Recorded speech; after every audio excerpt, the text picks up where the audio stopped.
ফরিদপুর জেলার সালথা উপজেলার সোনাপুর ইউনিয়নের সোনাপুর বাজার এলাকায় সরকারি খালের জায়গা দখল করে সারি সারি দোকান নির্মাণের অভিযোগ উঠেছে। সরেজমিনে দেখা যায় খালের অংশে পাকা দোকান গড়ে উঠছে এবং নতুন স্থাপনা নির্মাণের প্রস্তুতি চলছে।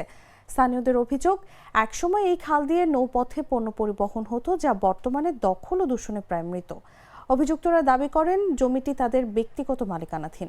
নাম প্রকাশে অনিচ্ছুক স্থানীয়রা বলেন এটি সরকারি খাল। শিয়া বাটার ও ভিটামিন সমৃদ্ধ লিলি বিউটি সোপ, তারুণ্যময় উজ্জ্বল ত্বকের জন্য। কুমার নদ থেকে প্রবাহিত পানির স্বাভাবিক গতি বাধাগ্রস্ত হচ্ছে। খায়রুজ্জামান বাবু জানান, খাল দখলমুক্ত রাখতে উদ্যোগ নেওয়া হয়েছে।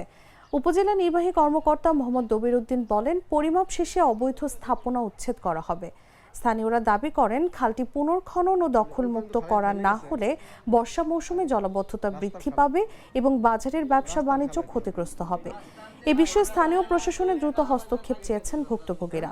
সরকারি জমি রক্ষায় নিয়মিত অভিযান পরিচালনার দাবি জানিয়েছেন এলাকাবাসী। দোকান নির্মাণের কারণে খালের প্রাকৃতিক প্রবাহ বাধাগ্রস্ত হয়ে পরিবেশগত ঝুঁকি বাড়ছে বলে পরিবেশবিদরা সতর্ক করেছেন। এ ঘটনায় স্থানীয় প্রশাসন ও জনপ্রতিনিধিদের মধ্যে সমন্বিত উদ্যোগ প্রয়োজন বলে মনে করছেন স্থানীয়রা। দ্রুত ব্যবস্থা না নিলে পরিস্থিতি আরও জটিল হবে বলে জানান।